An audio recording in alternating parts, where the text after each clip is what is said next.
Une militante végane et militante pour le droit des animaux ouvre le feu sur 3 personnes au siège de YouTube avant de se donner la mort. Alors, j'adore les végans, mais là ça prouve bien qu'ils aiment la boucherie.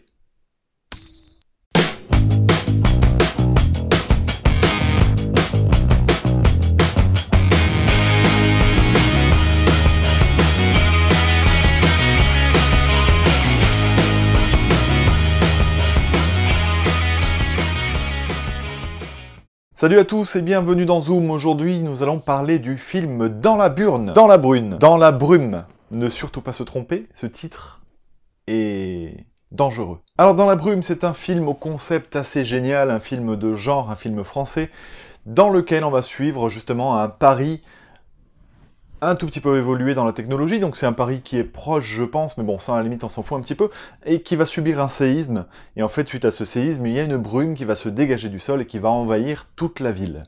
C'est une brume mortelle, puisque les gens décèdent, je vous jure, et donc les gens vont se recluer sur les toits, et en tout cas dans les hauteurs des habitations, sauf que les héros que l'on va suivre ont une fille qui est malade et qui vit, elle, dans une bulle, et elle est donc forcément enfermée au milieu de cette brume. Alors c'est forcément vraiment sympa de découvrir un film de genre français comme ça, parce qu'il y en a trop peu et parce que c'est ce genre de cinéma qu'on a envie de voir. On n'a pas envie de se taper les mêmes films que d'habitude. Mais encore faut-il que ce soit un bon film. Et qu'en est-il pour Dans la brume? Eh bien j'attribue un 14 sur 20 à ce film, car pour moi c'est un bon film qui malheureusement contient pas mal de défauts, mais l'exercice est plutôt réussi.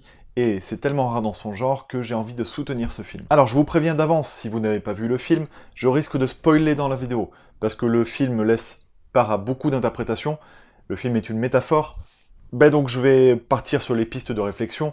Alors voilà, ne m'en veuillez pas, si vous n'avez pas vu le film et que vous n'avez pas envie de vous faire spoiler à ce niveau-là, vous reviendrez plus tard quand vous l'aurez vu. Si en tout cas ça vous intéresse d'avoir mon interprétation du film, vous êtes évidemment les bienvenus. Parce que oui, dans la brume, on se dit, qu'est-ce qu'il va y avoir dans cette brume, hein? La bande-annonce laisse pas voir forcément grand-chose, est-ce qu'il va y avoir des monstres? Est-ce que c'est du surnaturel, du fantastique? Est-ce que c'est comme The Mist? Eh bien pas du tout, dans cette brume il n'y a rien, parce que la brume est juste hyper symbolique. La brume est là pour représenter le danger de l'extérieur. Quand j'ai vu cette scène d'intro, qui d'ailleurs est absolument vraiment bien faite et criante de réalisme, pendant 5-6 minutes au début là, parce que c'est très rapide, hein, le film dure 1h30 et la scène d'intro dure à peu près 5 minutes, eh bien j'y ai vu, forcément ça a fait un effet miroir par rapport au terrorisme. Et voilà, pour moi cette brume évoque justement tous les méfaits de la société, et du coup les gens, tout ce qui pousse justement les gens à rester enfermés chez eux, à rester cloîtrés dans leur maison, à avoir une certaine parano envers l'extérieur. Alors tout d'abord, ce qui est intéressant, c'est la réalisation, avec une espèce de dualité entre les moments qui sont filmés à l'extérieur de cette brume et les moments qui sont filmés à l'intérieur de la brume.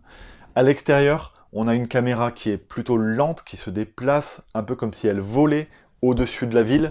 Il y a des plans qui sont vraiment super au-dessus de Paris, avec Romain Duris notamment qui marche sur les toits, avec notamment une scène de nuit également qui est magnifique.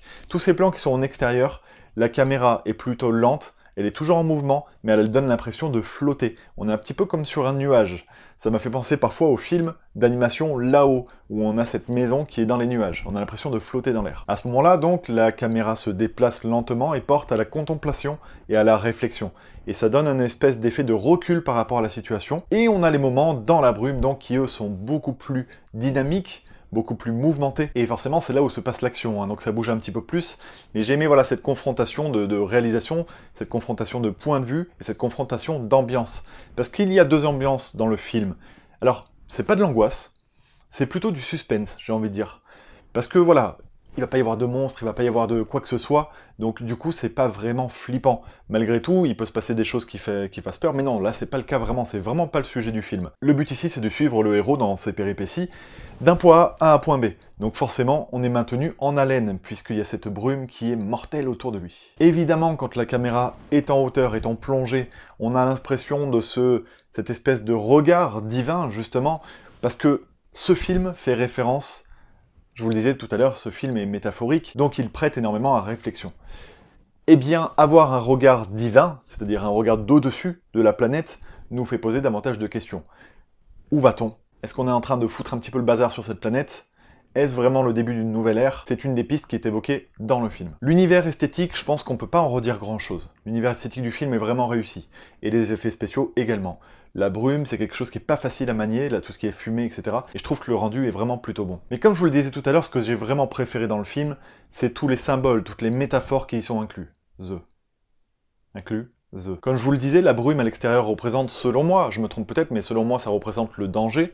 Et donc on a toutes ces personnes qui sont à l'intérieur, et surtout, on a les enfants qui se retrouvent, qui sont dans des bulles. C'est-à-dire qu'ils sont un peu, comment dire, le danger ne les atteint pas. Ils sont tellement innocents, tellement naïfs, entre guillemets, que du coup, ils sont un petit peu en dehors de ce danger qui est vécu par les adultes. Et il y a ce message qu'une nouvelle génération est possible, qu'un renouveau est possible grâce justement aux enfants. Dans le film, attention encore une fois spoiler, les adultes meurent et les enfants survivent.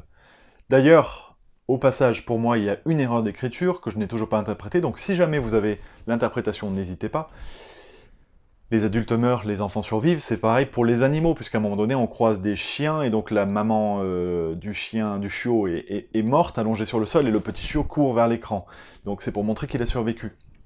Sauf que Romain Duris se fait attaquer par un gros chien qui est un chien adulte. Alors, est-ce qu'il y a un message que je n'ai pas bien saisi, ou est-ce que c'est vraiment une erreur d'écriture? N'hésitez pas à me dire ce que vous en pensez. En tout cas, voilà le message de...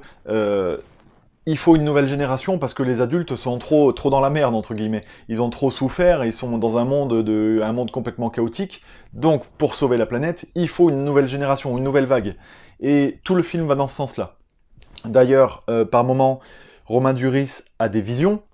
Ce ne sont pas des flashbacks, ce sont bien des visions, c'est-à-dire qu'il visualise quelque chose, un idéal, et dans ces visions, on a une espèce d'Éden, où on a sa fille qui se promène en caressant des fleurs, etc., avec d'autres enfants, où c'est bien donc un nouveau monde qui commence avec uniquement des enfants. C'est une image qui est reprise et qui est très connue, hein, une nouvelle génération à partir d'enfants, mais en tout cas je trouve que c'est bien exploité dans ce film-là. On nous montre bien que nous vivons dans un monde un petit peu individualiste et un monde un petit peu foutu, puisque souvent Romain Duris croise du monde et que ces gens se regardent, mais ne se disent même pas un mot alors qu'ils sont en train de vivre la catastrophe ensemble.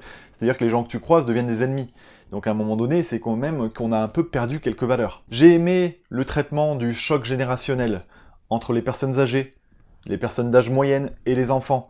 Ça revient régulièrement dans le film. Les personnes âgées sont présentées comme des personnes qui souffrent du manque de reconnaissance et qui ne bénéficient d'aucune gratitude de la part des adultes d'âge moyenne.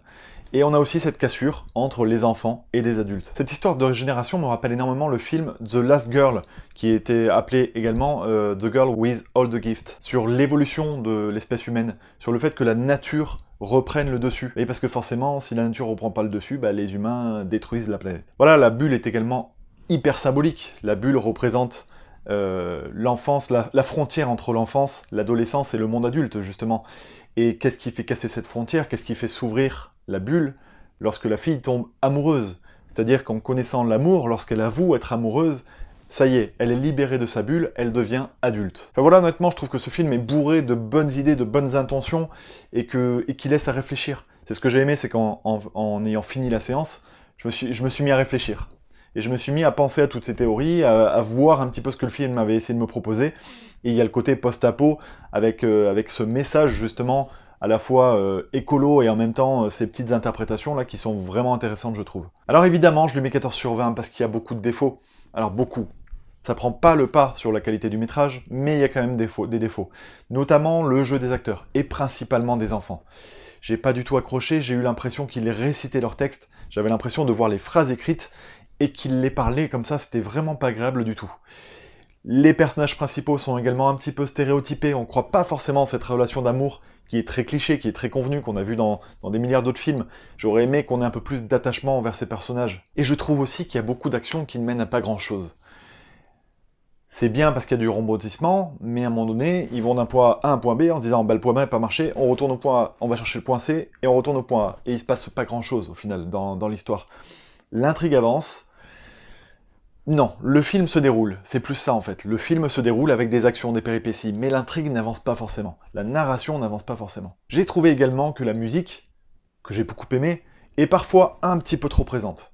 Ça aurait été génial que dans des moments dans la brume, justement, la musique se coupe pour qu'on ait des moments un peu plus angoissants. Ça aurait été super d'apporter de l'angoisse dans ce genre de film de genre. Enfin voilà, en contrepartie, il y a des moments d'émotion qui vraiment fonctionnent. Et puis voilà, pour l'exercice de style, ben vraiment, je vous encourage à aller voir ce film. Je vous encourage à me dire ce que vous en pensez.